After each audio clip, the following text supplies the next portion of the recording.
Okay, first of all, Armada Pro 900, what I always recommend, there are other Armada and 521s and other tracers out there. Just go and spend the extra money. Get an Armada Pro 900. By the time you use a couple of features that the other tracers don't have, you're gonna be saving yourself of buying two tracers. So turn it on. My screen's a little old. The digital screen, you don't want to let these sit in the sun and get hot because they can totally blink out on you. But direct clip on. The 900 is going to have a hi-fi, low-fi. Other tracers are just going to use a low-fi. This method, the valve highlight method, which I know you Neanderthals can't read, so I'm going to show you how to do that method. We're going to start out basically first. You need to trace it, so you're clipping the ground to the ground, and you're going to clip your red clip to the common wire. If I can get it there. You could also clip to the zone wire you're tracking. I'm going to leave it on the lowest power level. I'm going to take my handset. I'm going to match hi-fi or low-fi. Hi-fi is good if you have a lot of cable boxes and signal interference. But I'm good back here in this backyard. So, first of all, this is null mode. You can see null and peak. Peak mode is just going to go up and down. And another thing about peak mode, if I let this sit, you're going to see it jump up a high number, a middle number, and a low number. So that is also helpful. So I usually trace a null, and I have this main line flagged out, right?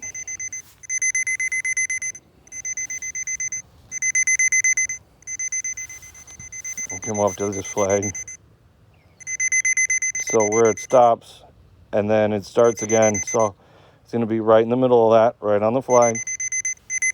So, and you can find valves sometimes, and different solenoids are going to give different.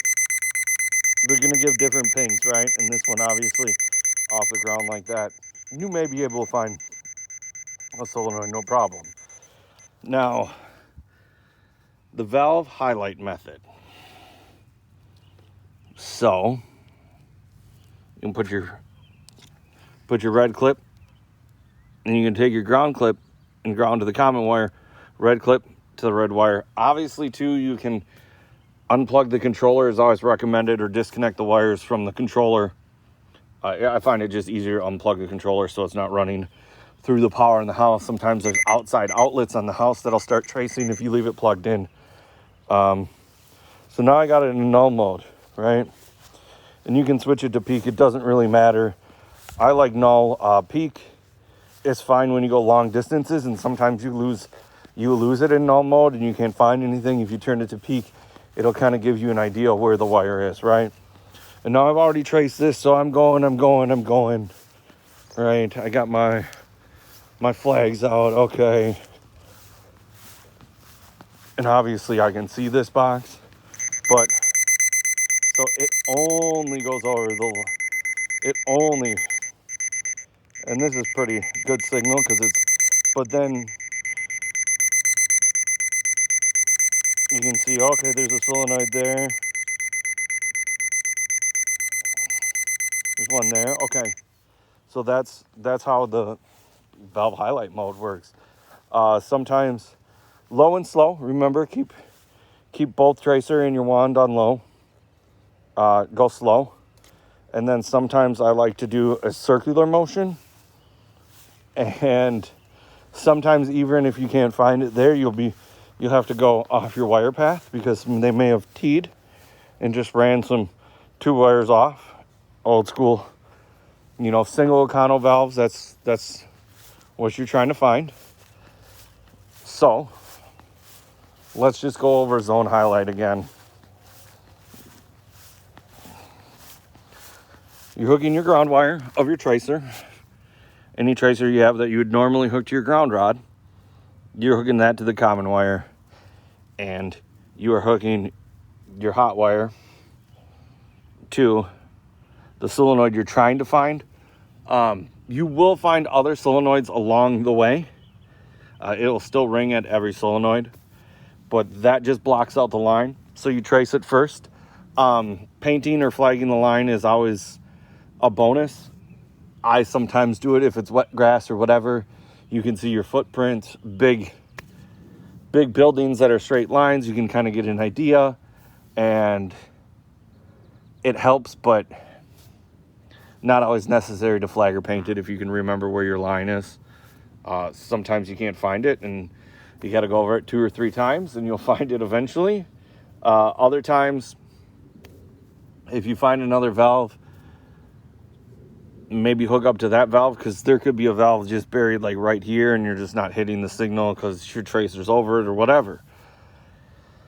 Any other tips I can think of for tracer tips on this? So, valve highlight, low. I don't do high five for finding the valves. High five will help you trace out the valves, but even once you have your wire path traced, you can put it back in lo-fi to try to find it. Fresh batteries always help, especially when you're going long distances on commercial buildings to find the wires themselves. Get these back on. That one's doing nothing. There. But once you find your valve, you're good to go. Oh, here's another tip. Just because this valve, you find 3 and 4 over here and 1 right there, doesn't mean 2 isn't over there.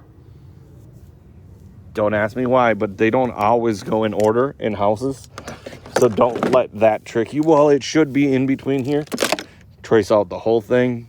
You can find it. Sometimes you can back trace, which it's if you don't wire the wires all the way through, or the person that installed the system didn't wire,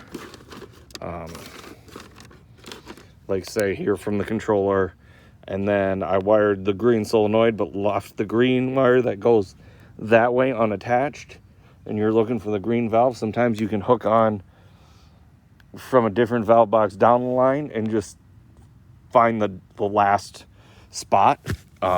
Peak mode works great for finding just the end of a wire. But there you go. Highlight mode. Hopefully that makes some sense to you, and you can try it when you're trying to find your next valve.